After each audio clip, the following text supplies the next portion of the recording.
Glórias a Deus. Voltamos, irmãos. Oh, glória. Deus abençoe, né?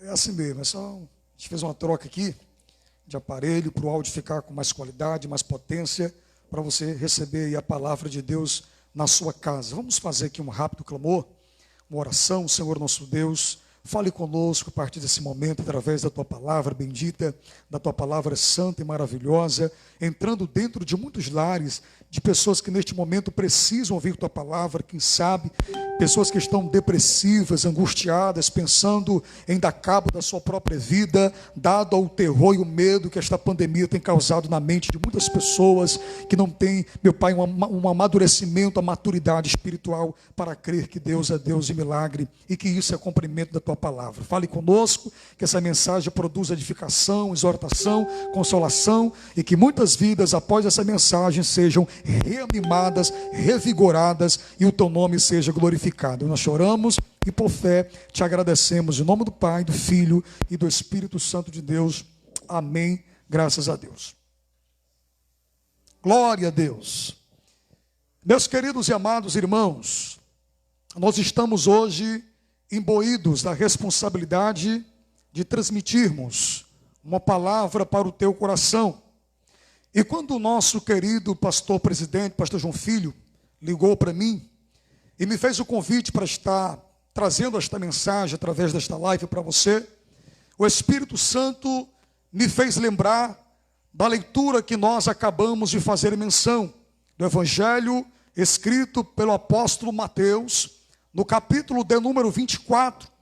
Mateus vai tratar aqui sobre o maior e mais expressivo sermão que Jesus já havia ministrado, o sermão chamado o Sermão do Monte das Oliveiras. Diz a Bíblia Sagrada no texto em que nós lemos, no primeiro verso, que Jesus estava agora saindo do templo juntamente com os seus discípulos.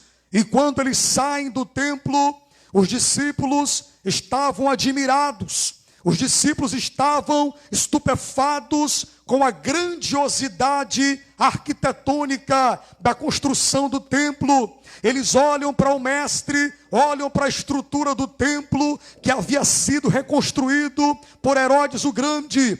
E segundo o historiador Flávio Joséfo nos informa que esse templo durou 46 anos para ser totalmente concluída a sua construção. Eles olham e dizem: olha, mestre, olha que estrutura linda, olha que construção suntuosa, olha que obra muito grande. Aí Jesus vai profetizar acerca da destruição do templo. Jesus olha para os discípulos e diz assim: eu vos digo em verdade que não ficará aqui pedra sobre pedra que não seja derribada. Quando Jesus profetiza que aquele templo que durante 46 anos foi construído, os discípulos ficam curiosos, eles ficam admirados com as palavras que Jesus havia falado.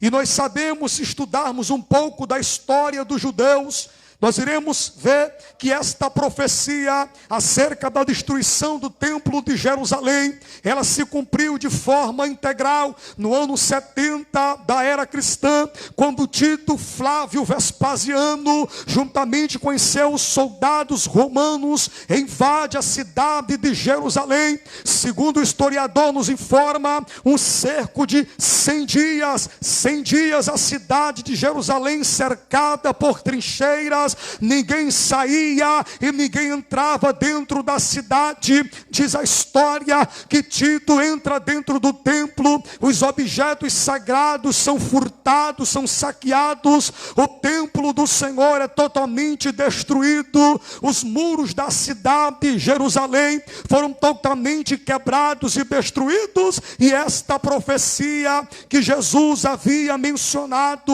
acerca da destruição do templo de Jerusalém já teve o seu cumprimento E diz a Bíblia Sagrada que eles saem do templo e retiram-se em direção ao Monte das Oliveiras. Quando chega no Monte das Oliveiras, os discípulos não conseguem mais segurar a curiosidade e faz a pergunta, a seguinte indagação a Jesus: Mestre, dize-nos quando serão essas coisas e que sinal haverá da tua vinda e do fim do mundo? Porque após eles ouvirem dos lábios de Jesus falando acerca da destruição do templo, eles ficaram curiosos. Jesus, no verso de número 4, começa a trazer alguns sinais. Jesus começa a falar de alguns sinais que antecederia, que prenunciaria e que seria um sinal da sua vinda gloriosa.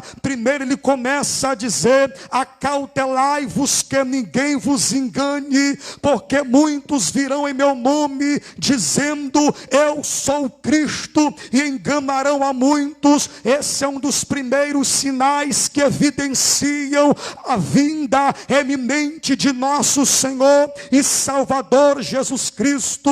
Eu quero nesta noite, em rápidas palavras, com a ajuda do Espírito Santo, com a inspiração do mesmo, trazer-lhes uma mensagem que estava esquecida por muito tempo, uma mensagem que os crentes, a maioria, não gosta de ouvir, uma mensagem que soa chata aos ouvidos do povo. Eu quero falar nesta noite sobre o arrebatamento da igreja. Há quem diga que na Bíblia Sagrada há mais de 32 mil promessas. Das 32 mil promessas da Bíblia, 8 mil promessas estão enviadas à igreja, e das 8 mil promessas enviadas para a igreja, a maior de todas as promessas é a promessa do retorno de nosso Senhor e Salvador Jesus Cristo, porque Ele voltará. Mas como eu falei, essa mensagem estava esquecida, essa mensagem estava escassa, estava rara em muitos púlpitos de muitas igrejas. Os pregadores, os preletores não queriam mais pregá-la, não queriam mais informar, prevenir e precaver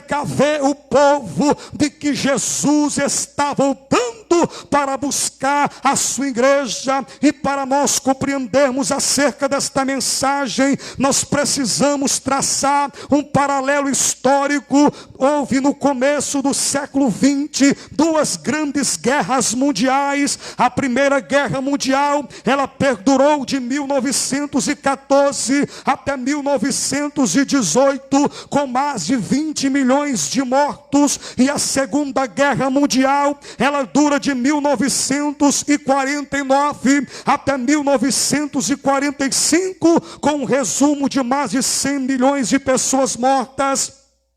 Depois da Segunda Guerra Mundial, houve também a era da Guerra Fria. A Guerra Mundial havia passado e a Guerra Fria dura de 1947 até meados de 1991. Agora, as duas grandes potências mundiais da época, os Estados Unidos e a União Soviética. Os Estados Unidos estavam liderando o bloco dos países capitalistas e a União Soviética liderava o bloco dos países socialistas ou comunistas. Agora a humanidade entra em um estado de medo, entra em um estado de pavor, porque agora uma batalha, uma guerra mundial travada entre essas duas maiores potências mundiais da época. Estados Unidos e União Soviética teriam uma proporção muito mais catastrófica e devastadora, porque agora nós entramos na era nuclear. No período da Primeira e Segunda Guerra Mundial não havia armas armamento bélico nuclear, mas agora há armamento nuclear. Por isso o mundo entra em pânico, as pessoas ficam apavoradas nesta época. Os templos, pastor João Filho, estavam lotados de crente. Neste período, a mensagem acerca do arrebatamento da igreja alcançou o seu maior pico, estava lá em cima, no apogeu, no auge. Os grandes escritores americanos da época começaram a compilar livros falando acerca de escatologia, acerca do arrebatamento da igreja. O assunto não era outro, a ponto dos historiadores dizer que a saudação dos irmãos não era Maranata, ora vem Senhor Jesus. O mundo vivia em uma expectativa da vinda de nosso Senhor e Salvador Jesus Cristo.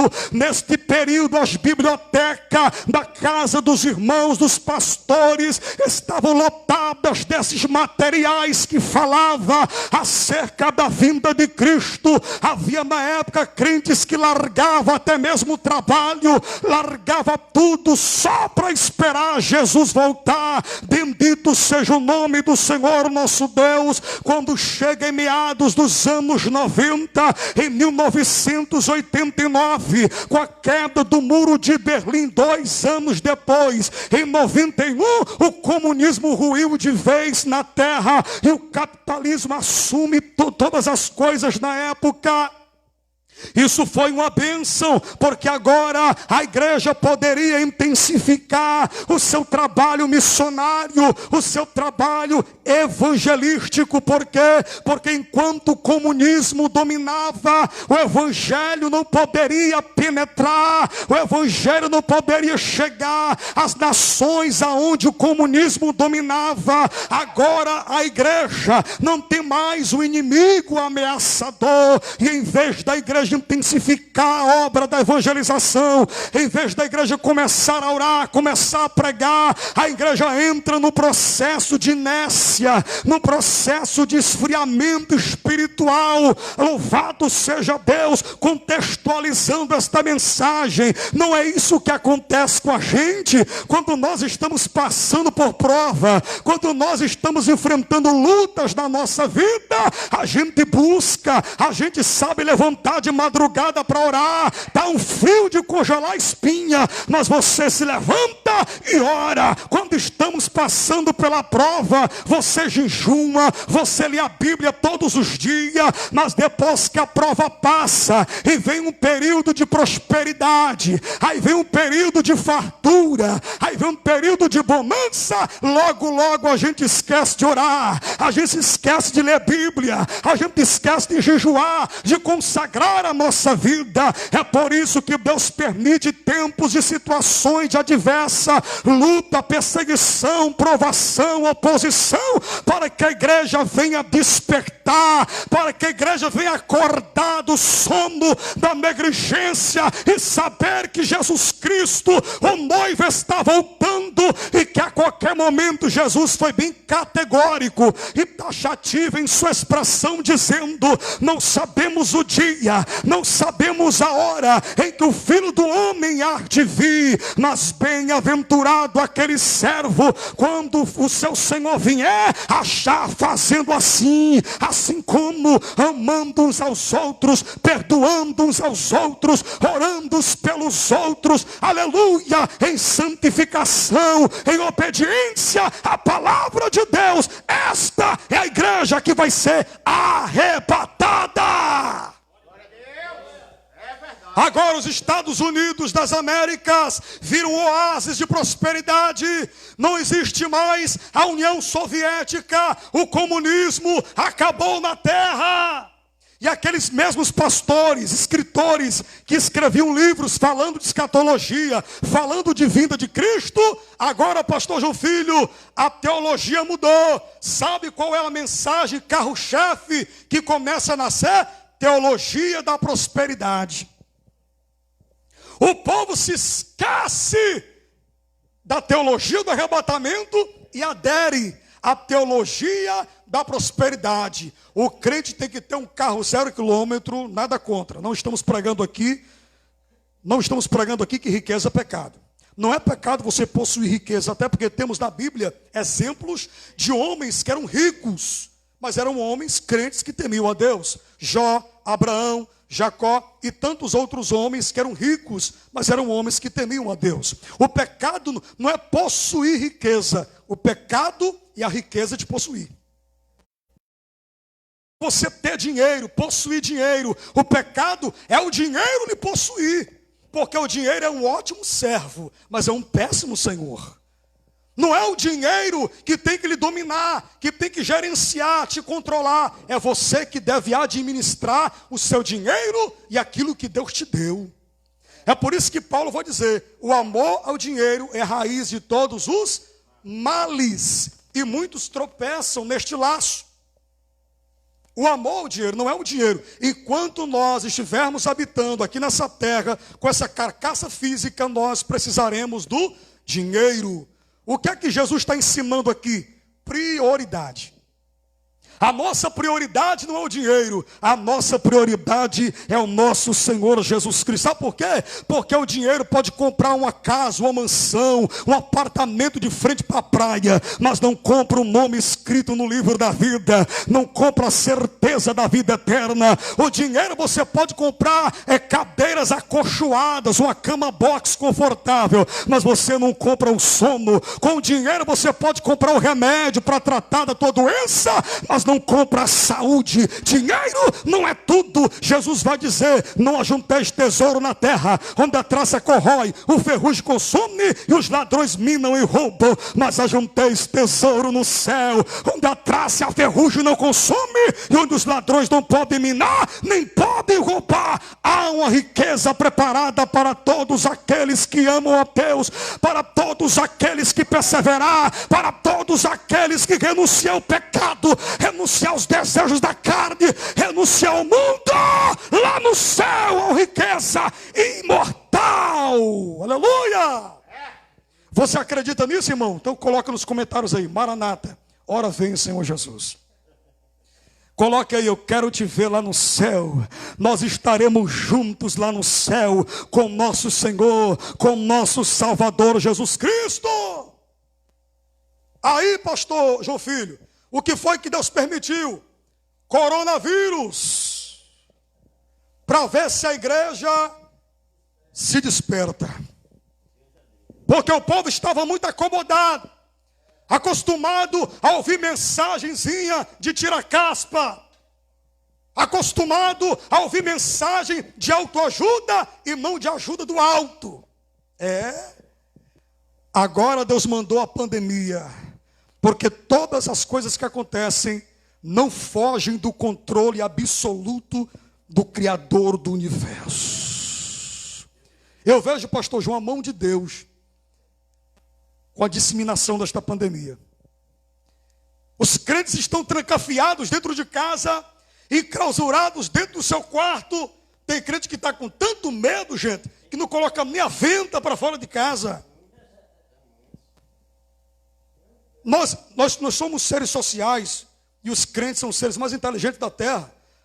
Não estamos falando contra a gravidade da doença, que ela não exista. A doença existe, o vírus existe, é grave, é dolorido. Nosso querido pastor Eribaldo passou uns dias terríveis com esse vírus, mas graças a Deus já está em casa recuperado. Esse vírus é terrível, irmãos, mas não podemos ter medo. O crente que tem medo de morrer não tem convicção da salvação. O crente que tem medo de morrer de coronavírus, ele não nasceu de novo, porque o crente que nasceu de novo, já foi regenerado, tem um nome escrito lá no livro da vida, registrado no cartório do céu, não tem medo de morrer, porque a morte para nós não é nossa inimiga, a morte é nossa amiga. A morte é só um veículo que nos tira dessa terra e nos leva para a nossa pátria celestial. Eu creio assim. Eu estou me lembrando aqui, pastor João Filho, quando capturaram João, o apóstolo, já tinham matado todos os outros apóstolos. Todos os outros morreram de forma terríveis. Só faltava um, o apóstolo João. Nesta época estava imperando Domiciano. Domiciano manda prender João, traz o apóstolo à sua presença, um velhinho de 80 anos.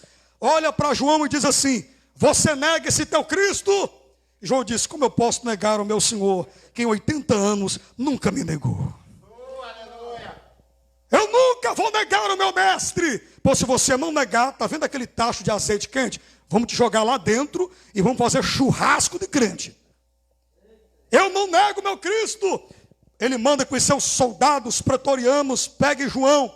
João é amarrado pé e mão e jogado dentro do tacho de azeite fervendo. Quando o imperador Domiciano achava que ia ouvir gritos, a fumaça, churrasco de crente subindo para cima, ele não escuta grito, não escuta nada. Ele fica assombrado, ele fica atônito. Ele chama os seus soldados: o que está acontecendo aqui? Quando ele olha para dentro do azeite, João está nadando lá dentro, gente. Aleluia! Porque quem tem promessa de Deus não morre. Não tenha medo de coronavírus. Sabe qual o medo que a igreja precisa ter? É da trombeta tocar e você ficar para a grande tribulação. Aí faz medo, meu irmão. Aí faz medo você ficar nessa terra, sim ou não? Pastor Gerson tira o apóstolo João lá do tacho de azeite quente. O imperador esmurra lá a sua mesa com fúria e ira. Olha para João e diz: por que a gente não consegue te matar, desgraça? João olha para dentro do olho do imperador e diz assim: é porque eu tenho promessa. E o azeite que está dentro de mim é mais quente do que o azeite que está dentro desse tacho. Não tenha medo da morte. A morte é apenas um veículo que nos leva para a nossa pátria. Jesus está voltando para buscar a sua igreja. Tem que estar preparado. Não dá tempo de se preparar. Quando a trombeta tocar e o arcanjo dá o alarido no céu, já tem que estar pronto. A irmãzinha que não fala com a outra, que é intrigada contra a irmãzinha, trate de lá, se reconciliar, libere perdão, porque se você continuar guardando mágoa do seu irmão e da sua irmã, vai ficar você com os seus anos de fé e com o seu coração todo inchado de mágoa. Fica. Não, pregador, mas eu tenho 50 anos de crente, eu sou do templo lá de Dannelberg, na Vingre. Não importa, vai ficar você com os seus 50 anos de crente, se você não consertar a tua vida, não andar em santificação. Diz a Bíblia: sem santidade ninguém verá o Senhor. Disse Pedro: sede santo, porque eu sou santo, e sede santo em toda a vossa maneira de viver. É santo no pensar, é santo no falar, é santo no comportamento, é santo no tratar o seu irmão. Sede santos! Porque Jesus está voltando.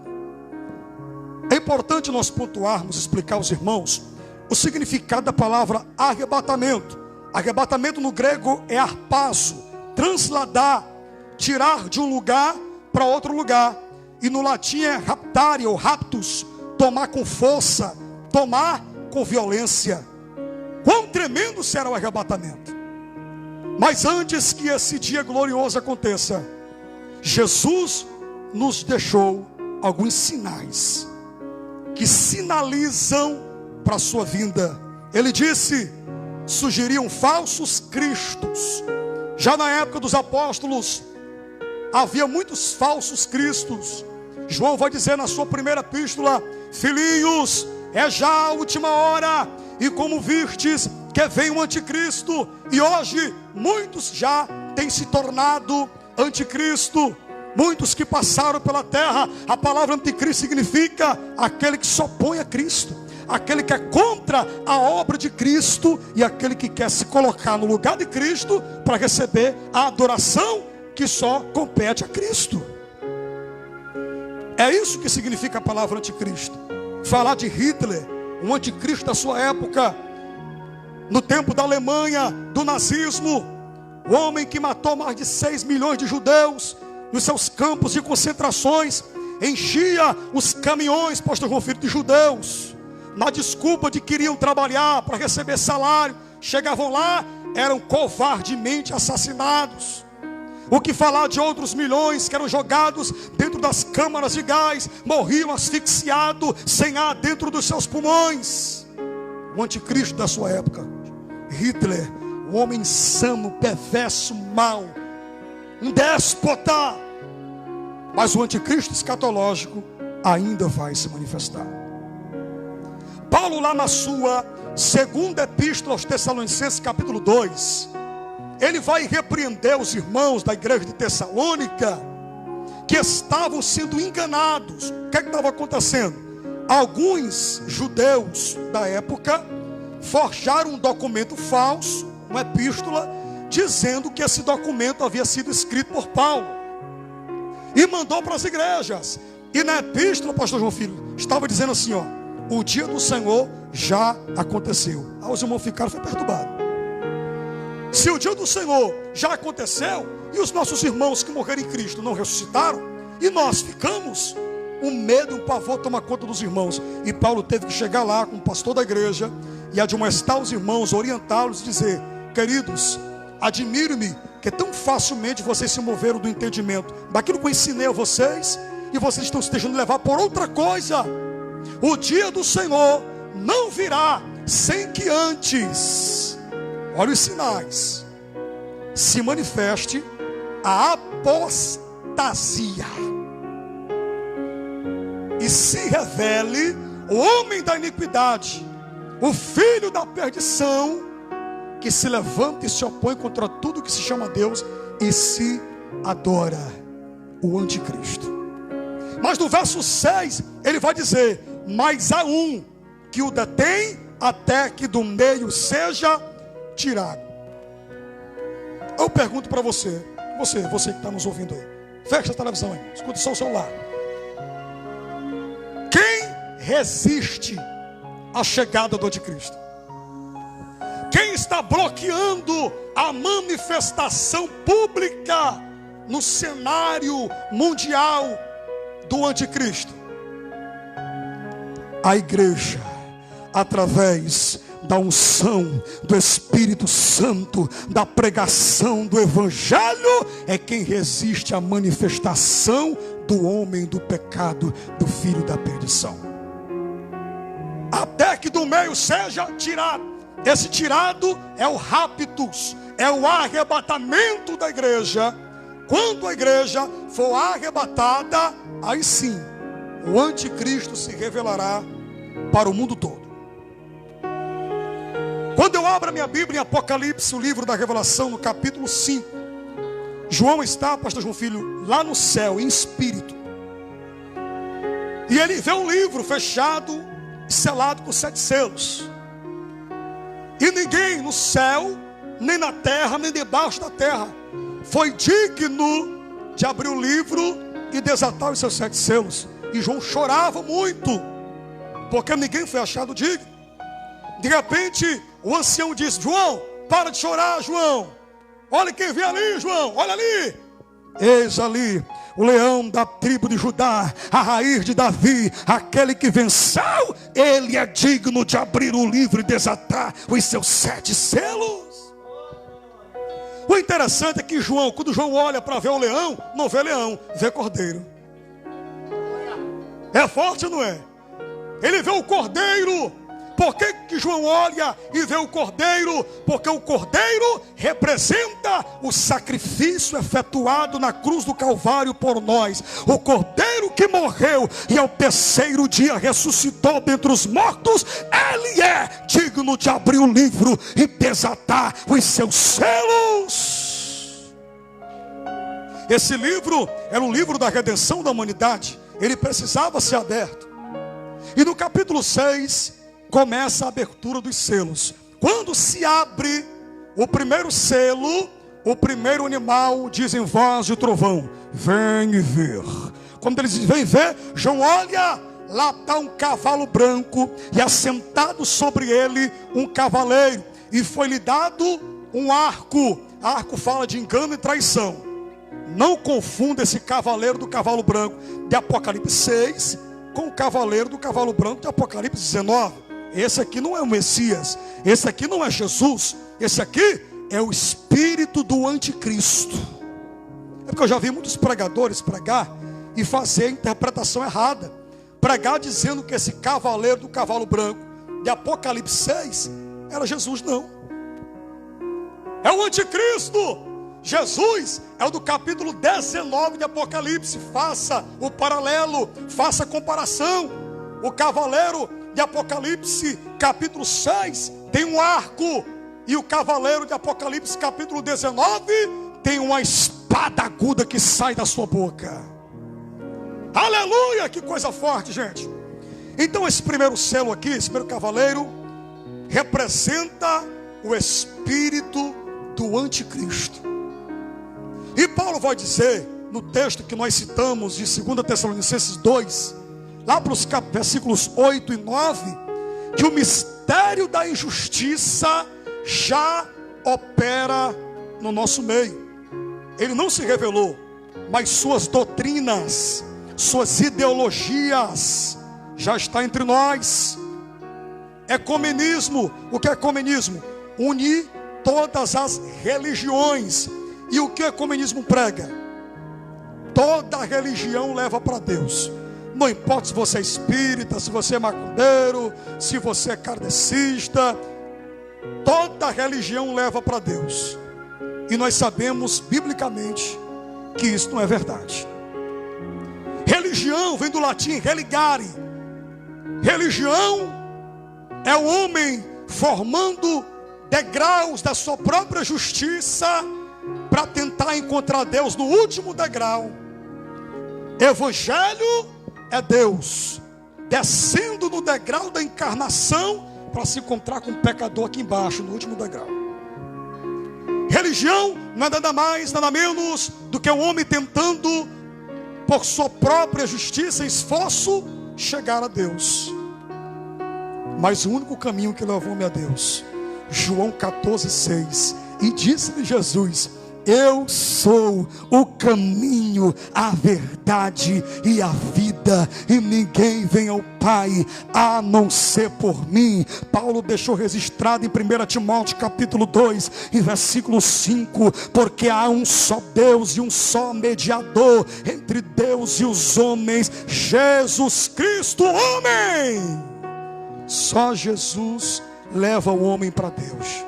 Só Jesus pode perdoar os teus pecados. É você mesmo que está me ouvindo agora, que está desviado da igreja. Volta para o Pai hoje. Um dia, esse povo que está aqui gravando essa live, a igreja que está aqui agora, por conta desta pandemia, por decreto dos governos, não podemos estar com os nossos irmãos aqui juntos, não podemos nos abraçar, nossos templos estão fechados. Mas um dia esse povo que glorifica a Deus, que você está ouvindo agora, não estará mais aqui nessa terra. Estaremos com o Senhor das mansões celestiais. Há muitos sinais, mas nós precisamos remir o tempo, e nós precisamos partir para o final dessa mensagem. Essa mensagem, queridos, é urgente. Essa mensagem acerca do arrebatamento é urgente. Porque eu sinto, pastor Jofim, quem é espiritual sente que o cenário que estamos vivendo é um cenário sobrenatural. Nunca no século 21 aconteceu coisas tão terríveis como está acontecendo no nosso século. 15 vulcões entraram em erupção numa hora só. 15 vulcões. Imagina a devastação que será quando aquelas lamas tóxicas começaram a queimar o verde, levar casas, levar famílias. Nós estamos bem pertinho do arrebatamento da igreja. Eu estava estudando sobre 153 sinais que prenunciam o arrebatamento da igreja. Todos cumpridos. Todos cumpridos. E só para você ter uma ideia, ter uma noção de como isso é sério, a Bíblia Sagrada E o Novo Testamento fala 8 vezes mais da segunda vinda de Cristo do que da primeira. Se a primeira, que é citada 8 vezes menos, se cumpriu, imagine a segunda, que é citada 8 vezes mais. Aleluia! Há 1817 referências da Bíblia falando acerca do retorno de Cristo. Você precisa se cuidar. Você precisa estar preparado. Você precisa estar atento. Um dos sinais que pronunciam esse grande evento é a corrida acelerada da tecnologia. Tem país aí, pastor João Filho, que você chega lá no restaurante e quem te serve é um robô. O aumento da robótica no mundo está apontando e dizendo: Jesus não tarda mais voltar. Há anos atrás, agora não, porque a pandemia está alastrada. Há 15 anos atrás, 20 anos atrás, para pregar no Japão, tinha que comprar uma passagem e ir no Japão. Hoje você pode pregar aqui no Brasil e pessoas lá no Japão, na íntegra, estão te escutando, estão te ouvindo. É a tecnologia, é a profecia do profeta Daniel, que para os últimos dias a ciência se multiplicaria. Sim ou não, gente? Hoje você pode jantar na Europa e tomar café da manhã na sua casa. Hoje você pode almoçar na sua casa e jantar nos Estados Unidos. Agora deu uma parada, mas voltamos. A ciência está avançada, meus irmãos. Jesus está ou não está voltando? Coloque nos comentários aí, Maranata. Cadê os crentes, Jesus? Ora vem, Senhor Jesus. Lá em Amós capítulo 8, pastor João, tem uma profecia lá interessante. Amós diz assim, ó: e os homens andarão de mar a mar. Sabe o que é que Amós está profetizando? Ele está falando da velocidade das viagens. Porque no tempo de Amós, o meio de transporte era o quê? Cavalo, camelo e dromedário. E hoje você pode atravessar o Pacífico, o Atlântico, de avião. É rápido ou não é? Se você pegar um ônibus e ir para São Paulo, você passa 3 dias dentro do ônibus. Mas se você pegar um avião, é menos de 4 horas de viagem, você já está lá no sul. A tecnologia está avançadíssima. Isso está apontando para a vinda de Cristo. Quem está aguardando Cristo aqui, diga glória a Deus. São sinais que pronunciam, que mostram que Jesus está às portas. Às portas. Jesus está às portas, meus irmãos. De meados do século 20 até a década de 50, a tecnologia avançava a cada 20 anos. De 50 a 80, a tecnologia passou a avançar a cada 10 anos. E hoje, a tecnologia avança a cada 9 meses. Aquele teu celular moderno de última geração que você comprou, daqui a 9, 8 meses tem que trocar, que já está atrasado. Aquele computador de última geração que você comprou, já tem que atualizar, porque aplicativos novos surgem. Outros computadores com um sistema mais avançado vai surgindo, você tem que comprar outro. Jesus está vindo aí. Aleluia. Jesus está vindo aí, igreja. Prepara-te. Outro sinal. Jesus disse assim, ó, que para os últimos dias haverá sinais no céu e sinais na... Nunca houve uma época de tantos eclipses lunares. É terrível, irmãos. O sol está esquentando 3 vezes mais. E segundo os estudiosos, eles afirmam que daqui a uns anos o sol esquentará 4 graus a mais. É sério ou não é? Jesus está voltando ou não está, meu irmão? Por que tu está brincando ainda? E por que tu está desviado? Volta para a igreja, meu irmão. Sai desse negócio de pecado. Volta para Jesus. Volta para a igreja. Essa mensagem é uma mensagem forte, uma mensagem profunda para o teu coração. ainda há tempo, ainda há esperança, a porta da graça ainda está aberta. Corre! Nós estamos, pastor João, perto de uma guerra mundial. Porque biblicamente haverá, após o arrebatamento, 3 guerras. A primeira guerra é a guerra de Gog e Magog. A segunda guerra será a batalha do Armagedon. Apocalipse 16 e 19. Quando todas as nações confederadas e aliadas ao sistema econômico e político do déspota, do anticristo, vão se reunir. Há uma profecia que o rio Eufrates vai secar, para que passe os reis do Oriente. Aí lá vem o anticristo com a sua tropa, China, os países árabes. Qual o propósito deles? Varrer do mapa os judeus. Isso a igreja está lá no céu, participando da ceia, nas bodas do Cordeiro, no final dos 7 anos de reinado do anticristo. Aí quando as nações da terra acharem que vão acabar com Israel, que vão destruir a nação, diz a Bíblia em Zacarias, capítulo 14, que um espírito de clamor, de súplica, desce sobre algum remanescente fiel dos judeus. Aí o remanescente fiel sobe o Monte das Oliveiras e começa a clamar: Messias, socorre-nos! Quando eles clamam, pastor João, o céu se abre e vem descendo do céu ele, aleluia, montado num cavalo branco e cercado por exércitos de santos, todos montados em cavalo branco. Imagine todas as televisões da época, BBC, Fox, Rede Globo, SBT, Record, todo mundo lá no Vale do Armagedon, o maior vale, a maior planície do mundo. Está lá, todos os exércitos contra Israel. Pela lógica humana, é o fim de Israel. Não há possibilidade de Israel vencer. E lá estão as televisões. Quem sabe, né? A gente fica conjecturando, claro.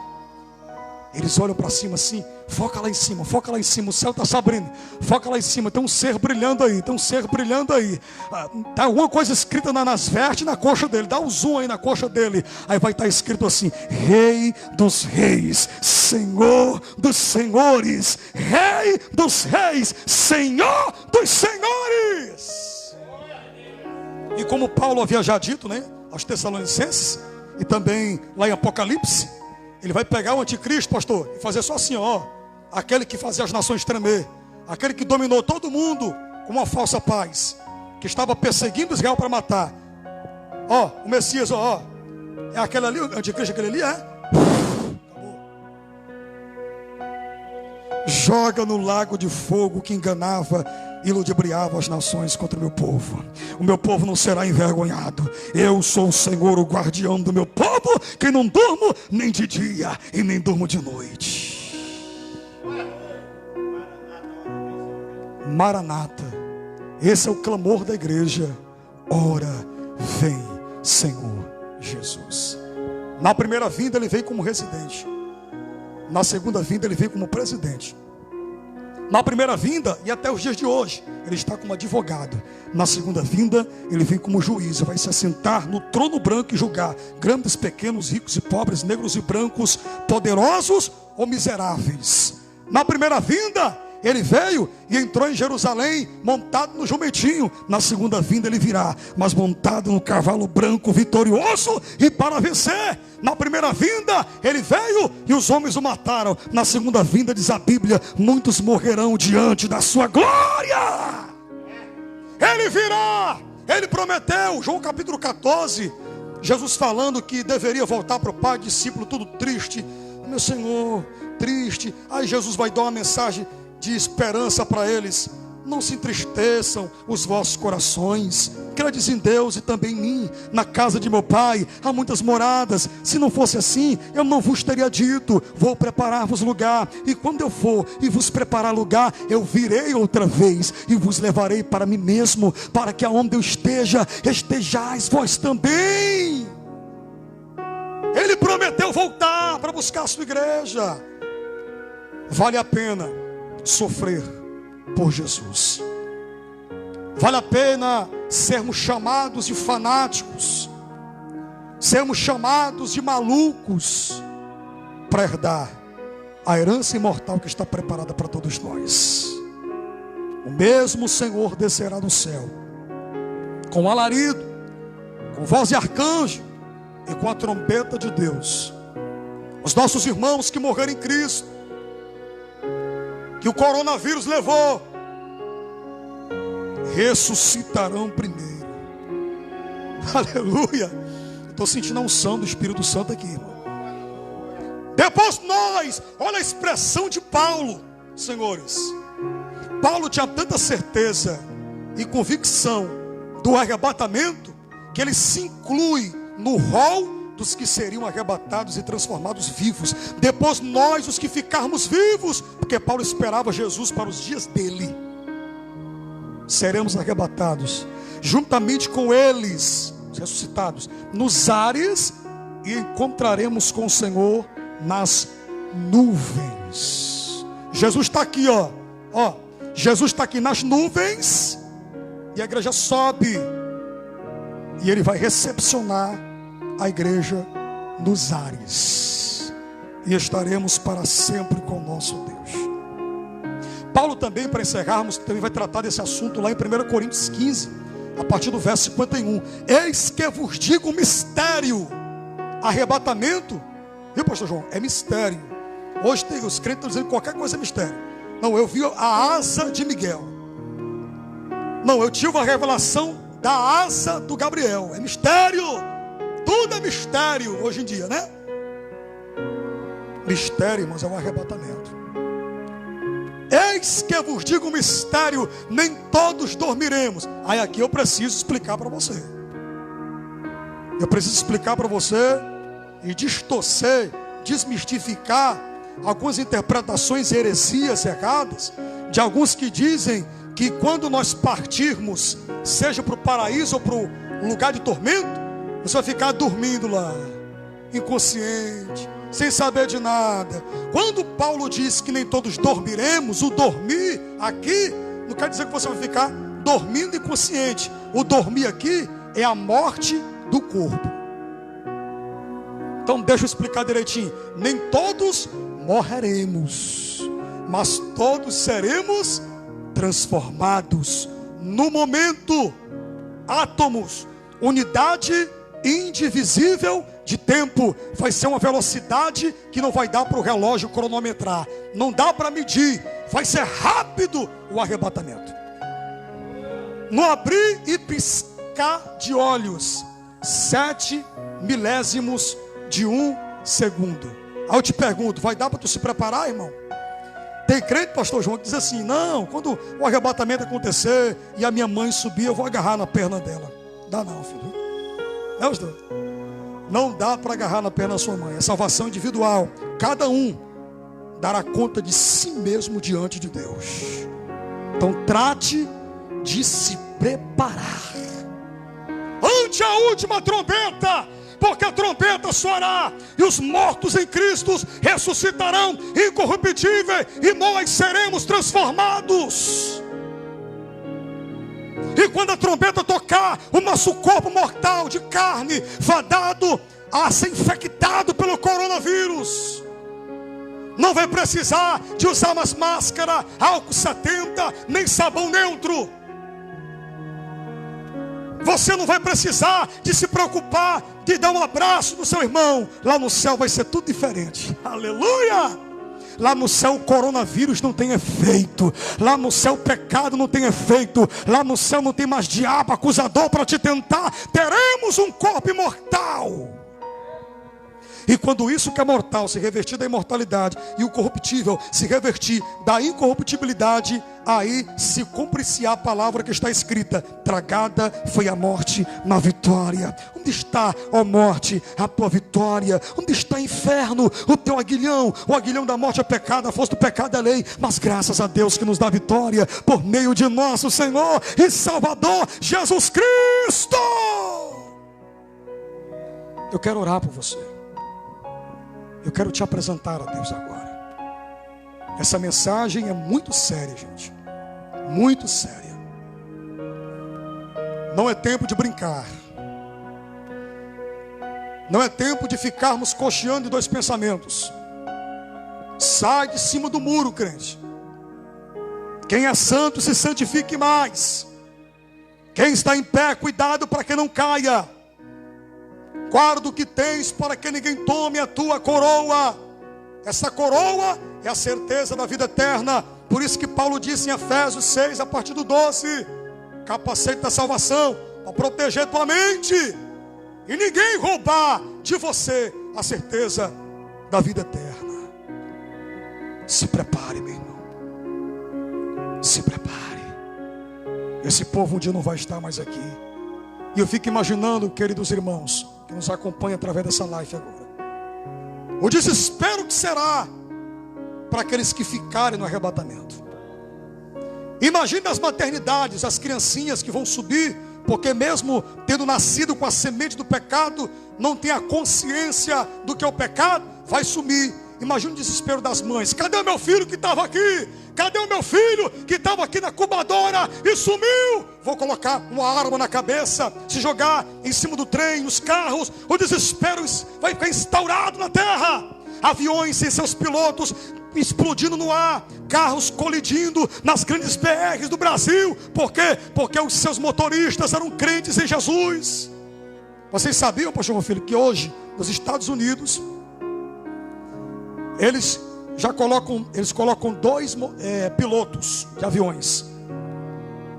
Se um for crente, ele coloca outro que não é crente. Porque se o arrebatamento acontecer, vai ficar o piloto que não é crente. Porque se o crente estiver lá pilotando, aí o crente sobe. Aí o avião se desgoverna. Jesus vai voltar ou não vai, gente?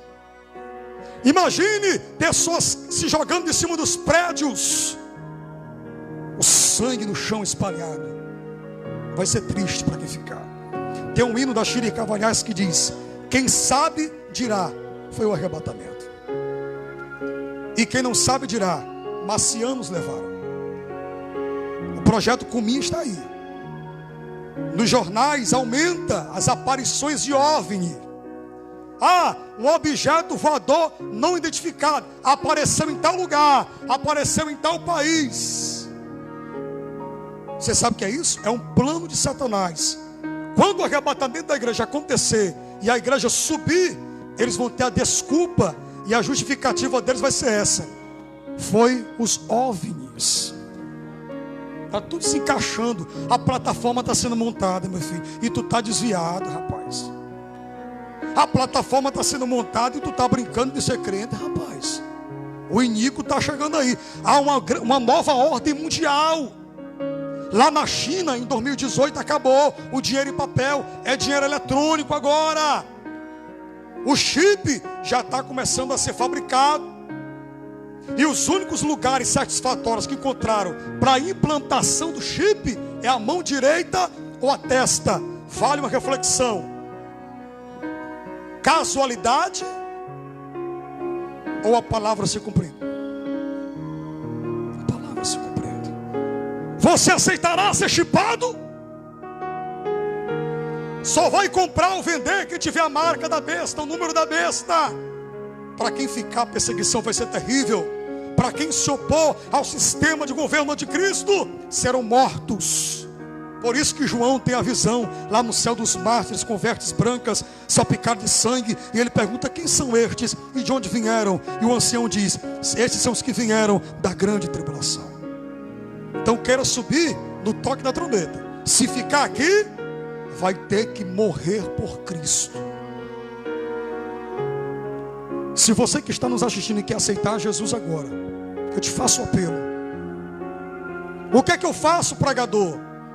Para subir com vocês. Eu não quero ficar aqui, eu não quero sofrer todo esse flagelo e sofrimento que o Senhor acabou de falar. Eu quero ir para o céu. Você precisa tomar uma decisão de entregar a sua vida a Jesus e aceitá-lo como o único e suficiente e eterno Salvador. E o que é que eu faço? Se com tua boca confessares ao Senhor e em teu coração credes que Ele ressuscitou dos mortos, serás salvos.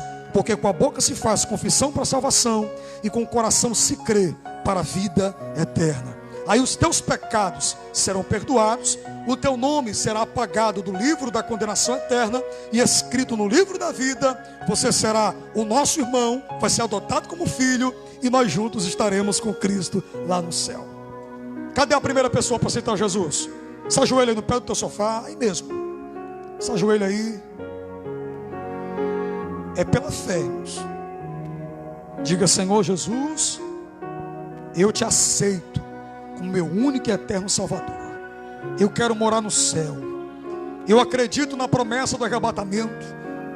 Eu creio que é uma herança preparada para mim. O inferno não é o meu lugar, é o céu para onde eu quero ir. Apaga o meu nome do livro da condenação, escreve no livro da vida. Em nome de Jesus, eu entrego todos os nossos irmãos que estão online conosco, que ouviram essa mensagem, que eles sejam profundamente edificados pela tua palavra, que esta palavra possa ter gerado um despertamento espiritual no coração de muitos crentes que estavam cocheando dois pensamentos, Senhor. E quando esta pandemia passar, porque eu acredito que haverá um tempo de derramamento do Espírito, um tempo de grande avivamento ainda na terra, um avivamento que nunca visto no nosso país acontecerá. E eu creio que muitos desviados vão voltar para a tua casa. Eu creio que haverá muitos sinais, prodígios e maravilhas. E alguns dessa parte que não quer nada com Deus vai continuar dentro de casa, porque estarão acostumados com o culto online. Meu Senhor, mas nós que gostamos de adorar, estamos com saudades dos nossos cultos, com saudade dos momentos de comunhão que nós passávamos juntos, da Santa Ceia. Meu Senhor, que esta pandemia passe. Na hora que o Senhor quiser acabar com essa pandemia, tu acaba. O Senhor está permitindo esta pandemia para mostrar para os homens que não é presidente que acaba com a pandemia, não é papa que acaba com a pandemia, não é a política, a economia, a religião que tem a solução. É só Deus. É só Deus que tem a solução. Intervém na história, Senhor. Intervém na história. Consola as famílias que perderam seus entes queridos para esta pandemia. Conforta. Visita agora os UTIs, onde estão as pessoas infectadas, entubadas. Cura, restaura. Mostra para os homens que tu tens poder, que tu és o Senhor.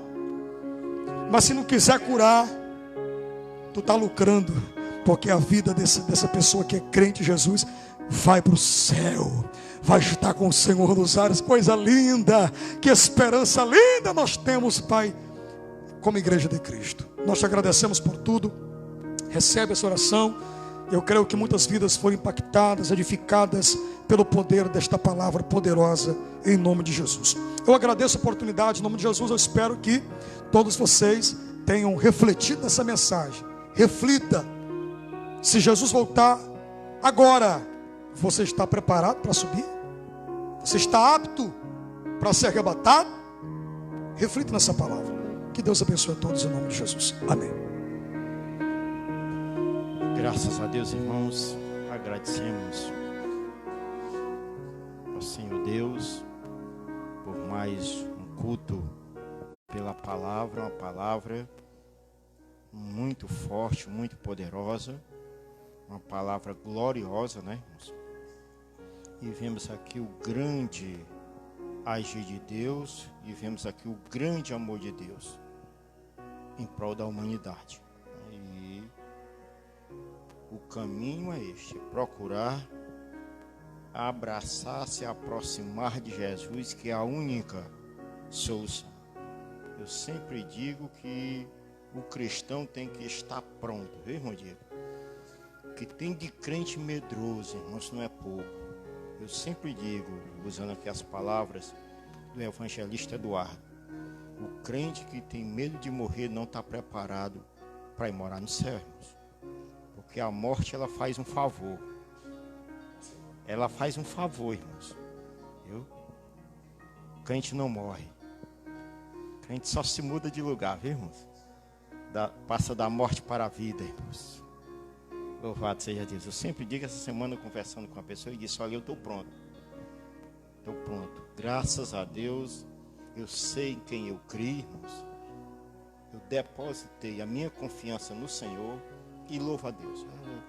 vejo o comentário, o medo do povo em pânico, eu permaneço, irmãos, alegre, tranquilo e sabendo que o meu Redentor vive. O meu Redentor vive, irmãos. Tudo está sob o controle dele. E tenho certeza de uma coisa também, que as promessas que Deus me fez ainda não se cumpriu, irmão. E na hora que se cumprir, se for amanhã ou depois de amanhã, eu estou pronto, irmãos. Pronto para ir morar com Jesus. Amém, irmãos? O crente tem que ter convicção disso.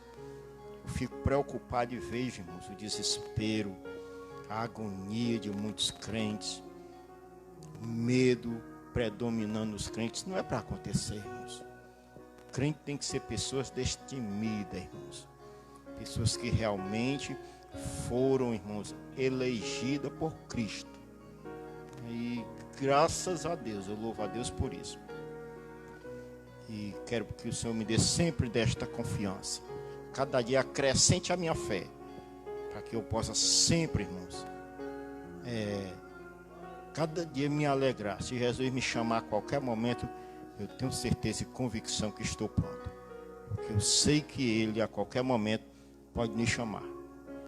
Paulo, falando em suas palavras, ele diz que nem todos dormiremos, né? Então nós temos que estar prontos, né, evangelista?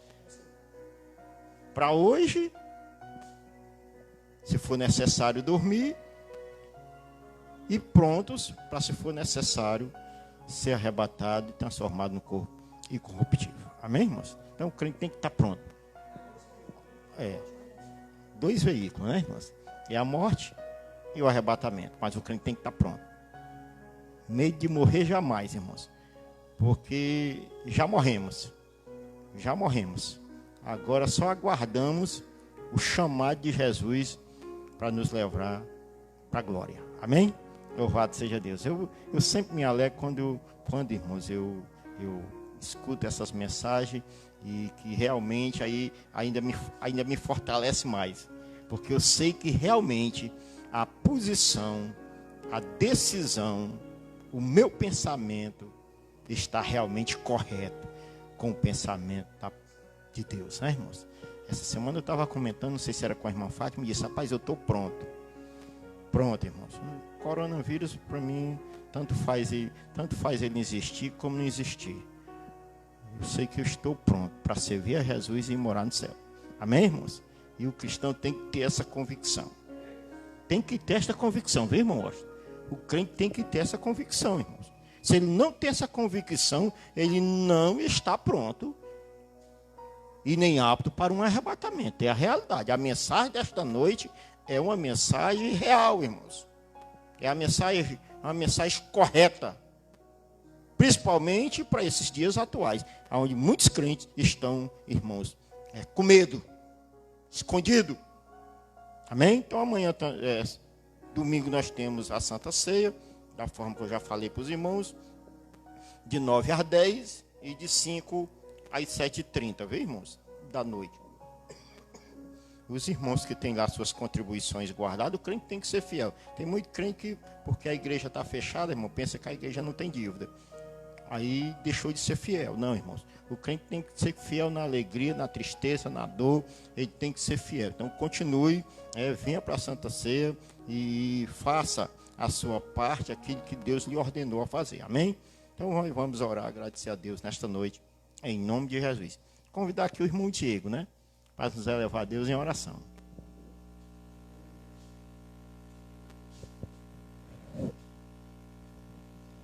Saúde a todos com a paz do Senhor. Amém. Senhor nosso Deus, nosso Pai, somos gratos a Ti, Senhor Deus, por mais essa oportunidade de louvar e adorar o Teu santo nome.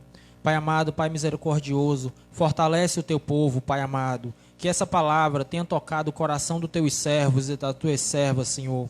Ah, Senhor, fortalece a Tua igreja, Pai amado. Protege, ilumina e caminha junto conosco. Agarra na mão dos Teus filhos como um pai agarra a mão de uma criança, Senhor Deus. E não permita que os Teus servos caiam, Senhor Deus. Em nome de Teu Filho amado Jesus Cristo, Senhor Deus. Venha aqui agradecer.